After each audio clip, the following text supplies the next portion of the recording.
Kita ketahui bahwa setiap ada upaya penanaman sawit di satu kawasan di Indonesia, itu pasti melibatkan pembakaran lahan.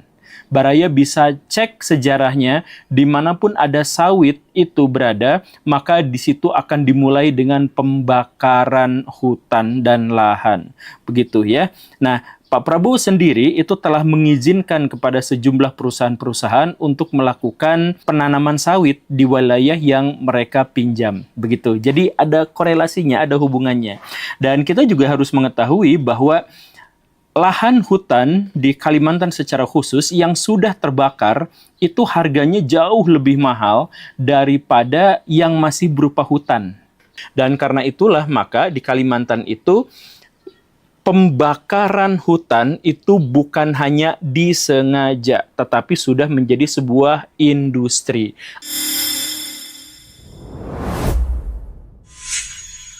Anak-anak di Sabah dan Sarawak, Malaysia, tidak bisa mengikuti sekolah karena aktivitas pendidikan formal mereka dihentikan karena kabut asap.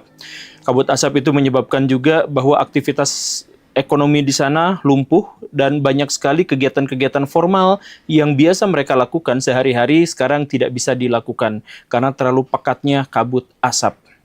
Dan mirisnya adalah kabut asap itu tidak disebabkan oleh perilaku mereka sendiri, tetapi oleh aktivitas di negara tetangga mereka, yaitu Indonesia. Ya, saya sih mengira bahwa teman-teman di Malaysia sekarang sedang mengumpat, sedang menghujat, ada ribuan orang di sana mungkin yang berkeluh kesah dan marah-marah, kenapa sih orang-orang di Indonesia terus-terusan bakar hutan seperti ini? Sampai keuntungannya hanya diambil segelintir orang Indonesia, tetapi kerugiannya bahkan sampai ke Malaysia. Kalau ada orang Malaysia yang mengumpati orang Indonesia dalam konteks ini, saya tidak akan membalas. Saya justru akan berpikir, ya saya bahkan harus minta maaf dengan apa yang terjadi sekarang gitu. Karena saya sebagai warga negara Indonesia. Ya, jadi untuk warga Malaysia saya mohon maaf atas hal ini. Saya tidak akan membela diri, tetapi saya cuma mau bilang bahwa apa yang terjadi di Sarawak dan Sabah itu cuma ampasnya doang. Polusi yang sebenarnya terjadi, hutan terbakar yang sebenarnya terjadi, itu adanya di Indonesia. Dan kita harus menyebut bahwa 99,9% kebakaran hutan di Kalimantan itu adanya di Indonesia dan 71% diantaranya itu terjadi di lahan yang diberikan pemerintah kepada sejumlah pengusaha-pengusaha untuk bikin sawit dan komoditas industri lainnya. Begitu Baraya. Jadi kalau ada orang yang mengatakan bahwa ini adalah gara-gara bencana alam, maka coba tanyakan apakah bencana alam bisa pilih-pilih negara. Satu pulau tidak ada perbatasan, tapi kemudian api hanya melalap wilayah yang ada di Indonesia. Betapapun kemudian asapnya pindah juga ke Malaysia. Nah, jadi dalam hal ini jelas sekali bahwa ini bukan disebabkan oleh unsur-unsur alam, tetapi ini disebabkan oleh manusia. Dan kalau Baraya masih cukup bingung dengan itu, saya akan tambahkan sejumlah indikasi-indikasi bahwa kebakaran di hutan Kalimantan bukan disebabkan oleh alam, tapi oleh oleh manusia. Yuk kita lihat beberapa indikasinya ya. Di Kalimantan itu memang oleh Pak Prabowo Subianto, presiden tercinta kita, itu memang digalakan untuk nanam sawit di sana. Dan sudah kita ketahui bahwa setiap ada upaya penanaman sawit di satu kawasan di Indonesia, itu pasti melibatkan pembakaran lahan. Baraya bisa cek sejarahnya, dimanapun ada sawit itu berada, maka di situ akan dimulai dengan pembakaran hutan dan lahan. Begitu ya. Nah, Pak Prabowo sendiri itu telah mengizinkan kepada sejumlah perusahaan-perusahaan untuk melakukan penanaman sawit di wilayah yang mereka pinjam. Begitu. Jadi ada korelasinya, ada hubungannya. Dan kita juga harus mengetahui bahwa lahan hutan di Kalimantan secara khusus yang sudah terbakar itu harganya jauh lebih mahal daripada yang masih berupa hutan. Baraya bisa cross check ke sana, Baraya bisa tanya kepada pelaku-pelaku usaha di sana bahwa lahan yang sudah terbakar itu harganya jauh lebih tinggi. Dan karena itulah maka di Kalimantan itu pembakaran hutan itu bukan hanya disengaja, tetapi sudah menjadi sebuah industri. Ada industri besar di sana, di mana mereka tugasnya adalah membakar hutan untuk membuka lahan baru bagi sawit dan komoditas-komoditas industri. Dan sekali lagi kita harus menyebutkan bahwa usaha-usaha itu semuanya diketahui, diizinkan, dan dipersilahkan oleh Presiden tercinta kita, Pak Prabowo Subianto. Dan karena ini sudah menjadi industri, dan ini adalah sebuah kesengajaan, maka saya pikir kita harus mengubah kata kebakaran berubah menjadi pembakaran. Ya, karena memang sudah, dan saya pikir saya harus berani bertanggung jawab untuk mengatakan bahwa ini bukan kebakaran tapi pembakaran. Setidak-tidaknya kita sudah mengetahui bahwa polisi kemarin-kemarin itu sudah menangkap sejumlah oknum warga masyarakat yang membakar hutan. Tapi kita harus yakini bahwa mereka itu sebenarnya adalah orang ecek-ecek biasa gitu ya, yang disuruh ngebakar sama orang yang jauh lebih besar, yang polisi juga tidak berani melakukan tindakan kepada mereka. Ya, saya sulit, banyak sekali teman-teman yang bosan dengan bahasan-bahasan yang nyerempet-nyerempet politik, bosan untuk membahas tentang hal-hal buruk tentang negeri ini. Tetapi ya, hal-hal semacam ini tuh tidak pernah hilang dari negeri ini, dan kita tuh terpaksa harus membahas yang itu lagi, itu lagi. Tapi saya mohon maaf ya, tapi harus saya sebutkan bahwa ini adalah pembakaran. Dan karena ini adalah pembakaran yang disengaja, maka saya sudah meramalkan hal ini jauh-jauh hari sebelumnya. Jadi beberapa bulan yang lalu di episode ke-994 saya menjelaskan bahwa nanti, saya bilang gitu ya, nanti akan terjadi kebakaran hebat di Kalimantan di puncak musim kemarau, begitu. Saya sebutkan bahwa di Indonesia itu menjelang yang namanya kemarau panjang, El Nino Godzilla. Nah, di situ itu ditandai dengan, saya sebutkan beberapa di antaranya ya, orang-orang di Pulau Jawa bagian selatan itu akan banyak yang mengalami krisis air. Kemudian sungai-sungai besar di wilayah-wilayah di Indonesia itu akan banyak yang mengering dan atau setidaknya surut. Kemudian waduk-waduk di Indonesia juga akan banyak yang menipis debit airnya dan lain sebagainya. Saya sudah sebutkan di situ karena memang sudah terjadi. Oh, tapi kan Pak Guru di episode itu menjelaskan bahwa itu disebabkan oleh faktor alam. Ya, memang ada faktor alamnya di situ. Tetapi khusus untuk kebakaran hutan, saya harus menjelaskan begini, Baraya. Wilayah hutan hujan tropis itu tidak memungkinkan untuk terjadinya kebakaran besar-besaran. Tidak memungkinkan. Sepanas apapun terik matahari, itu tidak akan membakar semak dan dedaunan. Sekering apapun musim kemarau, itu tidak akan menyebabkan terperciknya api yang kemudian menyebabkan kebakaran. Tidak mungkin terjadi seperti itu. Jadi musim kemarau saat ini itu bukan memicu kebakaran, tetapi menyebabkan upaya mengatasi kebakaran itu menjadi jauh lebih sulit. Nah, kebakarannya itu disebabkan oleh bisnis yang dilakukan oleh sejumlah orang-orang besar di Indonesia. Termasuk mungkin barangkali di antaranya adalah pejabat-pejabat yang kita ketahui. Begitu, Baraya. Nah, sekarang masalah berikutnya kita buka. Kalau ini adalah pembakaran, bukan kebakaran, lalu kenapa pemerintah tidak mengejar pelaku pembakarannya dan justru menghabiskan anggaran begitu besarnya untuk bisa mengatasi masalah ini? Kenapa enggak para pembakarnya aja yang disuruh mengatasi masalah ini? Nah, di sini poinnya, Baraya. Sebenarnya pembakar-pembakar itu tuh diketahui dan kita juga sebenarnya bisa melacak berbagai indikasi-indikasinya. Hanya saja alih-alih diselidiki, pemerintah akan cenderung menutup-nutupi itu. Bahkan pemerintah mungkin saja akan memberikan sejumlah penghargaan kepada pengusaha-pengusaha yang diduga melakukan pembakaran hutan seperti itu. Nah, kok bisa seperti itu? Saya jelaskan begini, Baraya. Saya katakan bukan hanya apa yang terjadi saat ini, tetapi ini sudah menjadi kebiasaan sejak zaman dulu. Coba Baraya cek ya. Ini kejadian di tahun 2015.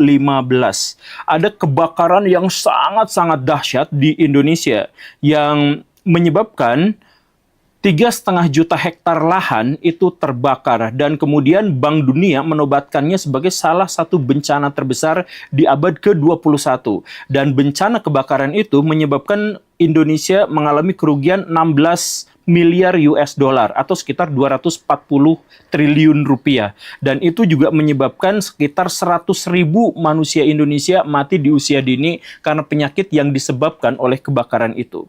Jadi ini kebakaran yang mengganggu aktivitas transportasi, mengganggu aktivitas ekonomi secara keseluruhan, pariwisata, kesehatan, dan sebagainya, itu semuanya terganggu. Dan pada waktu itu juga sudah diketahui sejumlah perusahaan-perusahaan yang melakukan pembakaran. Jadi di situ tuh ada sekitar 10-12 perusahaan yang dituding gitu. Dan akhirnya apa? Ya, alih-alih diselidiki, kebanyakan di antara mereka itu tidak mendapatkan sanksi apapun. Saya menyebutkan beberapa di antaranya ya.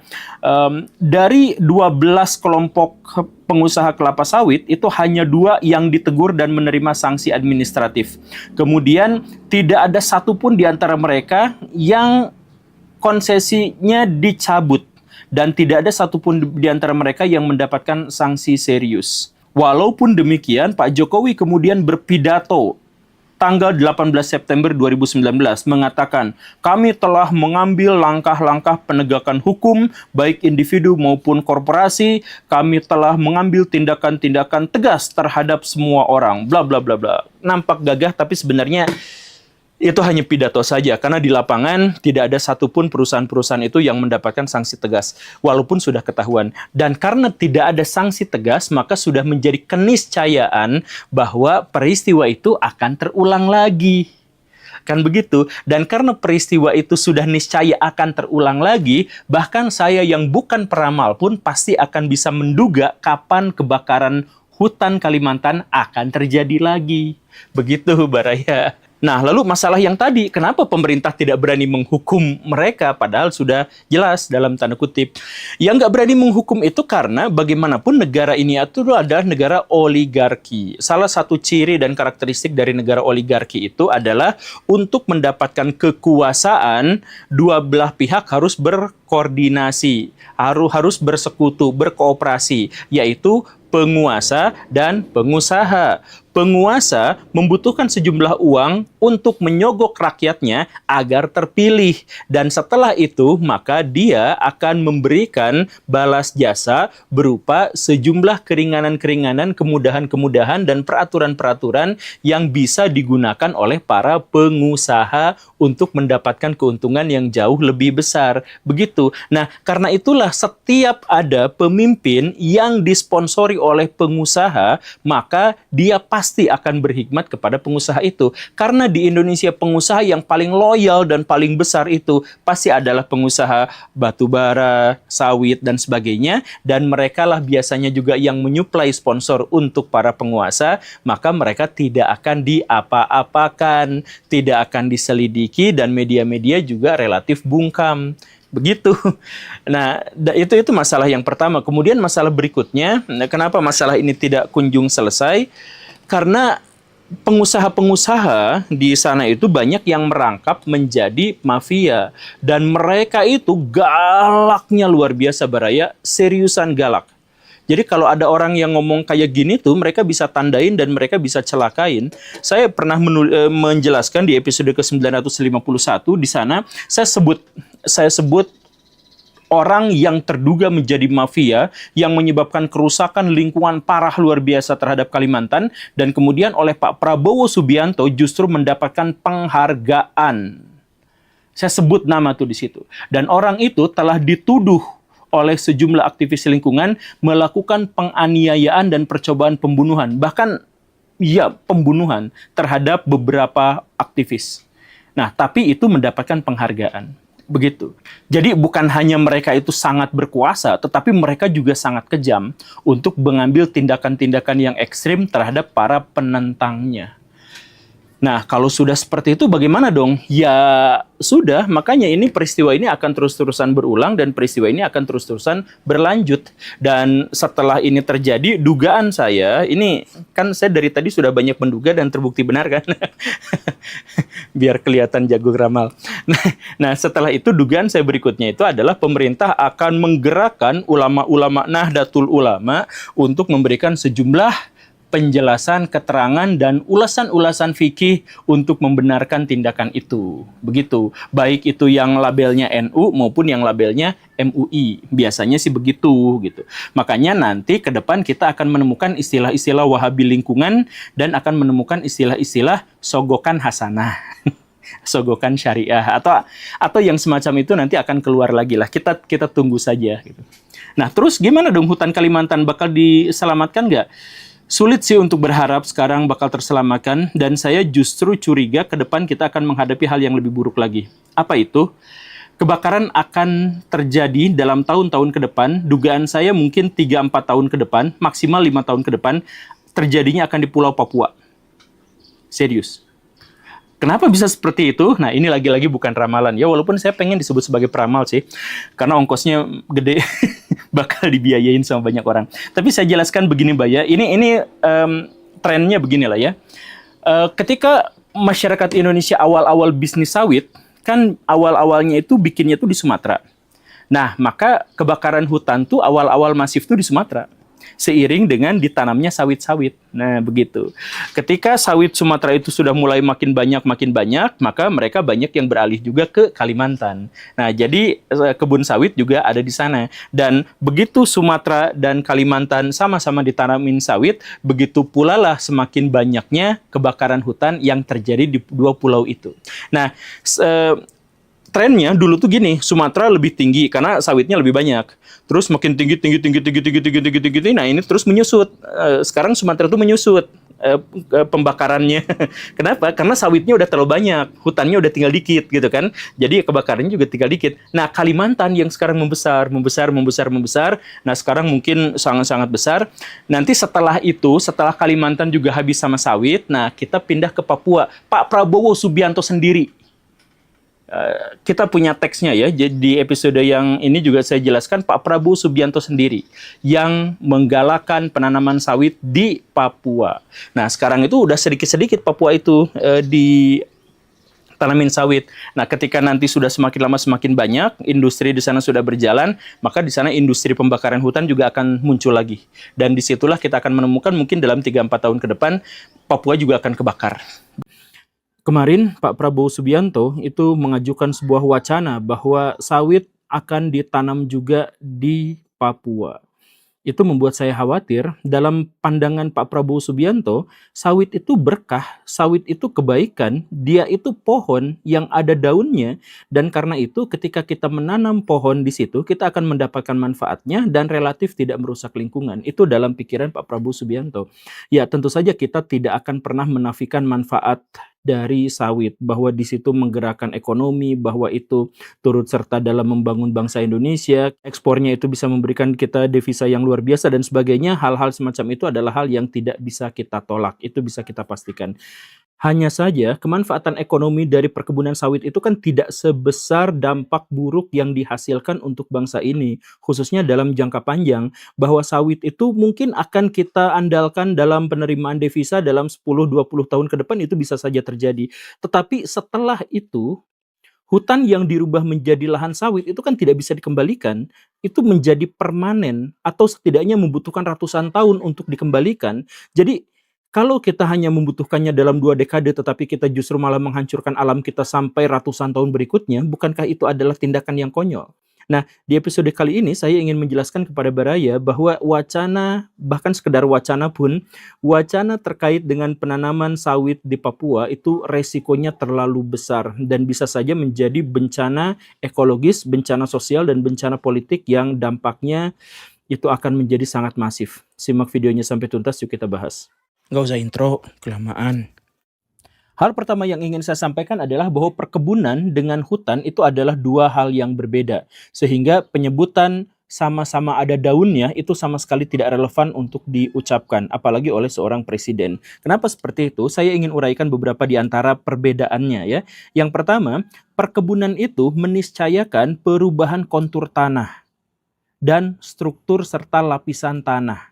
Jadi, ketika kita membangun perkebunan, maka tanah yang bergelombang harus diratakan, kemudian sungai-sungai akan dibelokkan, kemudian didirikan banyak sekali selokan-selokan, kemudian ada tanggul-tanggul dan lain sebagainya. Nah, ini mengubah kontur daratan secara keseluruhan. Itu adalah hal yang pertama. Kemudian yang kedua, perkebunan itu membutuhkan pupuk yang secara alamiah justru tidak boleh ada di sana. Nah, penyediaan pupuk ini juga lagi-lagi akan mengubah unsur hara di dalam tanah. Dan karena itu, maka semua ekosistem itu akan berubah di atas perkebunan. Itu hal yang kedua. Kemudian yang ketiga, perkebunan itu monokultural. Dan karena itu, dia akan membatasi dan atau menghilangkan komoditas-komoditas atau tumbuhan-tumbuhan yang lain selain dari yang dibutuhkan dan diinginkan oleh manusia di area itu.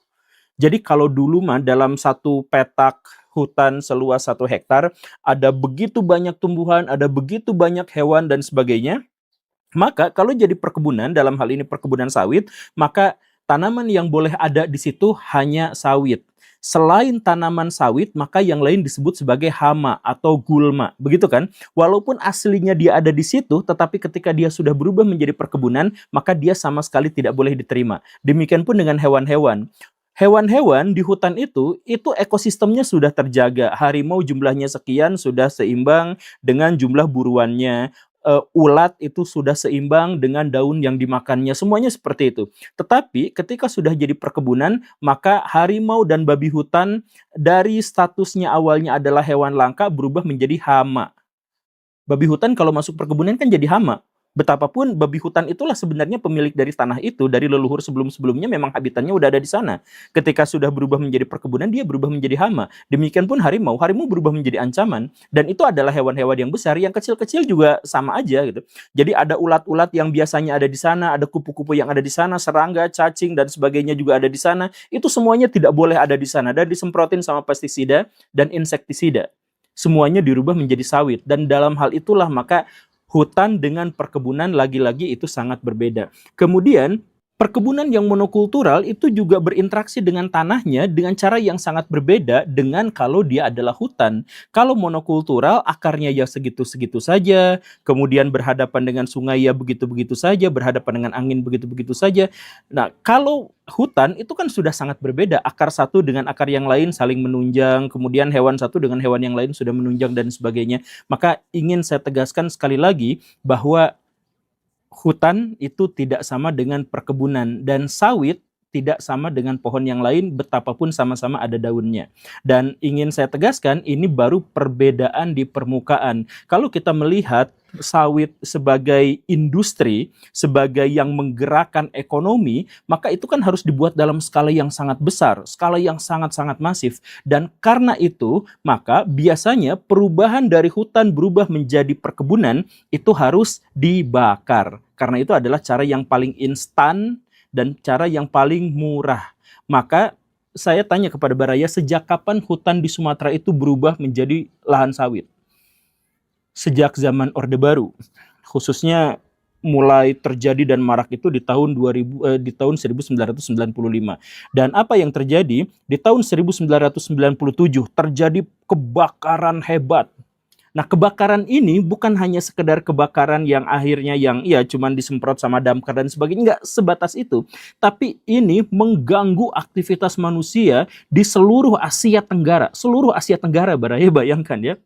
Jadi misalkan Changi Airport itu sempat beberapa hari tidak bisa digunakan. Pesawat tidak bisa lepas landas di sana. Begitupun yang ada di Malaysia, begitupun dengan ada yang di Myanmar, Kamboja dan sebagainya. Semuanya kena asap.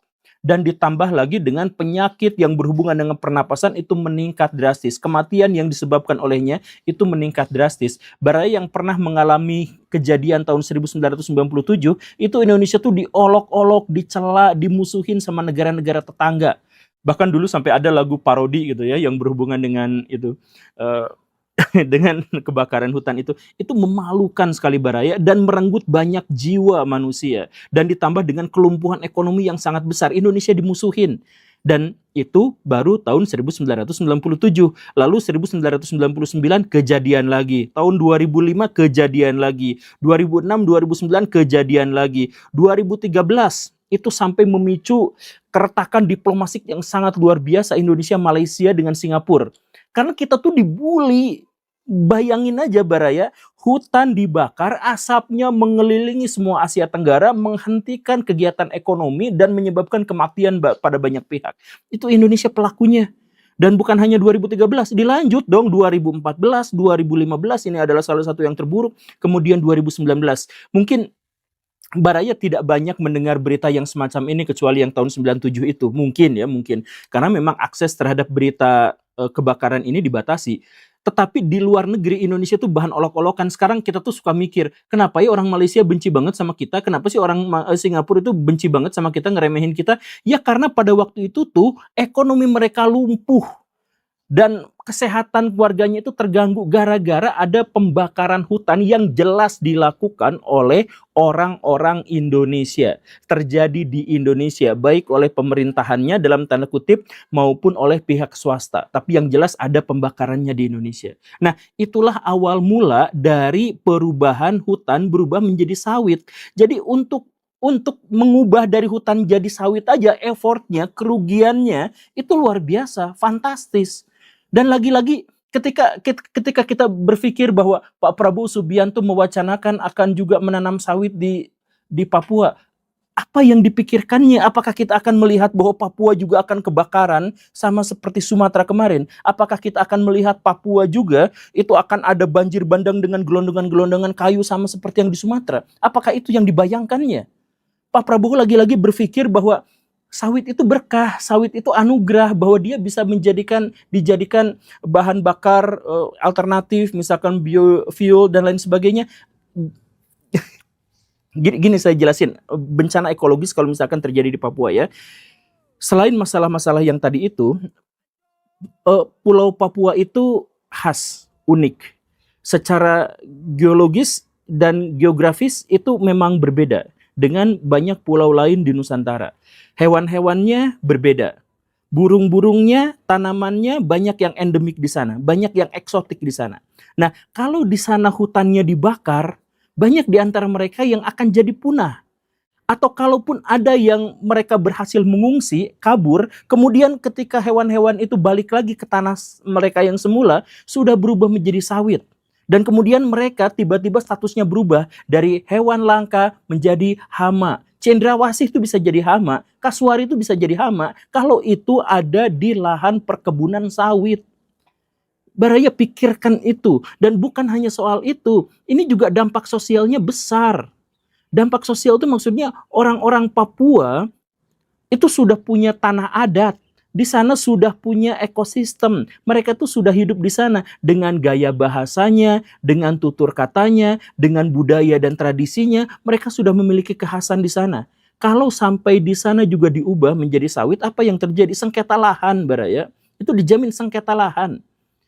Di Sumatera, di Kalimantan, di Sulawesi, di Nusa Tenggara Barat, sengketa lahan di Indonesia itu mencapai ratusan ribu hektar. Jumlah kepala keluarga yang diusir dan atau diambil alih tanahnya itu mencapai 183.000 kepala keluarga. Nah, apakah itu juga akan terjadi di Papua? Coba bayangkan dampak politiknya seperti apa. Orang Papua tuh sering, banyak di antara mereka, tidak semua, tapi banyak di antara mereka yang mengidentifikasi kami itu berbeda dengan orang Indonesia di sebelah barat. Kami itu karakteristik fisiknya seperti ini, karakteristik budayanya seperti ini, dan lain sebagainya. Kami itu terlalu banyak perbedaan. Sekarang ditambah lagi dengan ini, pecah Baraya. Makanya dalam hal ini tuh saya sering berpikir, apakah Pak Prabowo itu melihat realitas atau tidak gitu. Kan ini katanya ketahanan pangan buat biofuel dan sebagainya. Justru isu ketahanan pangan ini bahkan lebih fatal lagi. Coba Baraya tanya, ketahanan pangan macam apa yang sebenarnya diperjuangkan? Bikin sawit di Papua itu apa? Orang Sumatera sebelum ada sawit mereka tuh cukup makan. Orang Kalimantan sebelum ada tambang batu bara mereka tuh cukup makan. Yang kurang makan tuh orang Jawa. Karena pulaunya sudah habis karena terlalu banyak populasi manusia. Itu kan. Jadi kalau misalkan urusannya adalah ketahanan pangan, orang Papua tuh ketahanan pangannya kuat, orang Sulawesi itu ketahanan pangannya kuat, yang nggak kuat tuh Jawa. Jadi kalau misalkan isunya adalah ketahanan pangan, habis kita, semakin pecah kita. Atau misalkan isu yang lainnya yang lebih kocak, misalkan ya maaf, itu adalah karena biofuel yang tadi itu. Biofuel itu adalah bahan bakar sementara dalam tanda kutip transisi. Semua negara-negara maju di seluruh dunia sekarang sedang bergerak ke arah yang lebih maju. Mungkin dalam 1-2 dekade ke depan, mobil-mobil, motor-motor hidrogen itu sudah berkembang kemana-mana. Dan mereka tidak lagi membutuhkan biofuel. Lagi-lagi sekarang saya katakan, kalau memang sawit ini digunakan untuk biofuel, yang relevansi digunakannya hanya untuk 10-20 tahun ke depan, tetapi kerusakan lingkungan tidak bisa dikembalikan, itu proses berpikirnya gimana? Tapi ya itu saya juga mungkin nggak bisa nyalahin Pak Prabowo secara berlebihan karena ya kita mau sudah tahu ya bahwa Pak Prabowo itu informasi-informasi yang masuk ke dalamnya itu disortir gitu atau diverifikasi gitu. Saya nggak tahu, makanya kemarin pas saya bikin video yang Pak Prabowo itu anti kritik gitu ya dan sebagainya, kayaknya itu juga nggak didengar deh. Yang mendengarnya mungkin adalah Pak Deddy Kobisa, Pak Rocky Gerung, Ibu Najwa mungkin mendengar itu. Dan ya saya juga dalam video itu sebenarnya agak berlebihan menyebut bahwa mereka itu sama sekali tidak mengkritik gitu ya. Sebenarnya ya mereka mengkritik, cuman intensitasnya tidak sebesar sebelumnya. Dalam hal itu memang saya mengeneralisir lebih besar lagi. Cuman maksud saya pada waktu itu video saya itu kemarahan yang membuncah soal kenapa Pak Prabowo itu benar-benar diisolir gitu. Jadi kritik terhadap dia tuh nggak kedengaran, kemudian apa yang dia keluarkan sebagai kebijakan juga nampaknya itu tidak didasarkan pada informasi-informasi yang datang dari rakyat. Jadi Pak Prabowo tidak memiliki akses terhadap rakyat, rakyat juga nampaknya tidak memiliki akses terbuka dengan Pak Prabowo Subianto. Itu dugaan saya. Karena apa? Ya karena sepertinya Pak Prabowo itu selalu dapat laporan-laporan palsu sehingga ketika keluar pernyataannya itu agak beda, bukan agak beda, sangat beda dengan apa yang terjadi di lapangan. Nih, ini yang kita ketahui kemarin misalkan ya. Pak Prabowo itu datang ke Aceh, tapi cuma ke pinggirannya doang. Bukan ke pusat bencana yang terisolir dan sebagainya. Itu yang pertama. Kemudian menginap di hotel, yang hotelnya itu hanya menyala pada saat kunjungan Pak Prabowo saja. Sebelumnya mati, sesudah Pak Prabowo berangkat, itu mati lagi. Kemudian kita juga mengetahui, ketika Pak Prabowo berkunjung itu ada tenda-tenda yang dibangun untuk ini dan sebagainya. Padahal itu adalah tenda-tenda yang kosong, dan setelah inspeksi itu, ya tendanya dibongkar lagi gitu. Jadi ada orang-orang di sekeliling Pak Prabowo itu yang memberikan informasi-informasi dan data-data yang miss, yang keliru gitu. Kemudian kita juga mengetahui Pak Bahlil, nah ini mah terbuka di media gitu ya. Pak Bahlil melaporkan pada Pak Prabowo bahwa hari ini Aceh 97% listriknya akan nyala lagi, padahal tidak. Justru sebaliknya, hanya 3% yang nyala gitu ya, sisanya tidak. Kemudian ada kerusakan parah di Aceh, di Sumatera Utara, di Sumatera Barat. Yang dikatakan anak buah Pak Prabowo itu apa? Ya ini bencananya sebenarnya nggak sebesar yang di media sosial, ini baik-baik aja dan bisa tertangani. Makanya Pak Prabowo langsung bikin misalkan kebijakan orang luar nggak usah nyumbang karena kita mampu gitu ya. Walaupun orang Aceh ngibarin bendera putih gitu tanda menyerah, nggak usah khawatir, kita sudah baik-baik aja. Jadi informasi-informasi yang dari rakyat itu nggak pernah sampai ke Pak Prabowo kayaknya gitu. Indonesia mungkin akan mengalami sebuah masa yang disebut sebagai El Nino Godzilla. El Nino itu sudah biasa kita ketahui, yaitu memanasnya suhu di permukaan Pasifik sehingga di sana ada penguapan, kemudian di sana juga terbentuknya awan dan di sana juga terjadi turun hujan sehingga kawasan-kawasan di sebelah baratnya seperti halnya yang ada di Indonesia itu tidak akan kebagian. Nah, El Nino-nya sudah biasa kita alami, tetapi ini para ilmuwan menyebutnya sebagai El Nino Godzilla yang menunjukkan betapa besarnya El Nino ini dibandingkan yang sebelum-sebelumnya. Makanya kita harus bersiap-siap mengantisipasi hal buruk yang mungkin akan terjadi. Dan semoga ini juga membuka kesadaran kita terhadap lingkungan agar kita menjadi lebih baik dan agar kita menjadi lebih ramah terhadap makhluk-makhluk hidup selain manusia. Begitu, itu adalah hal buruk pertama yang ingin saya sampaikan. Yang kedua, yang mungkin akan terjadi adalah bahwa biasanya krisis politik, kekerasan masif, dan pergantian rezim itu terjadi setelah krisis cuaca, setelah paceklik panen, setelah kekurangan pangan. Dan itu bukan hanya ada di Indonesia. Jadi maksud saya adalah Kalau kita melihat situasi pemerintahan sekarang, di mana penegakan hukum itu sulit sekali untuk bisa kita harapkan, kemudian ekonomi kita sekarang lagi pas-pasan bahkan cenderung turun, kemudian kepercayaan terhadap pemerintah juga relatif rendah, dibully, dihujat di mana-mana. Baraya cek pidato Pak Prabowo yang manapun, yang ditampilkan di media manapun, itu biasanya bawahnya tuh isinya hujatan terus di mana-mana. Baraya bisa cek itu dan bisa gunakan statistik kalau Baraya misalkan mau menggunakan itu. Nah, dengan situasi yang seperti itu, apakah kemudian bencana ini akan menyebabkan pergantian rezim? Apakah reformasi tahun 1998 mungkin akan terjadi lagi? Pada tahun 1788 di Prancis terjadi musim dingin ekstrim. Jauh lebih dingin, jauh lebih panjang. Ini menyebabkan gagal panen terjadi di mana-mana, dan ini juga menyebabkan orang-orang di sana banyak yang kelaparan. Hewan-hewan ternak yang biasanya digunakan alat angkut terpaksa disembelih untuk menjadi sumber makanan. Karena pada waktu itu mengalami krisis. Ada kekeringan, musim dingin yang menggejala, dan akhirnya apa yang bisa dimakan oleh orang-orang Prancis menjadi sangat terbatas dan mereka ketergantungan sama pasokan dari luar. 1 tahun berikutnya terjadi kerusuhan di mana-mana di Prancis dan ketidakpercayaan masyarakat terhadap pemerintah itu menyeruak, dan tak lama setelah itu penjara Bastille yang menjadi pusat atau menjadi gudang senjata tentara Prancis itu diambil alih oleh warga, dan senjatanya itu kemudian digunakan untuk memberontak terhadap pemerintahan yang sah. Tak lama setelah itu Raja Louis ke-16 dan istrinya Marie Antoine itu dieksekusi dengan dipenggal menggunakan gilitin. Itulah yang kita sebut sebagai Revolusi Prancis. Kemudian pada tahun 1916 di Rusia itu terjadi sebuah badai yang sangat besar, badai musim dingin yang menyebabkan gagal panen.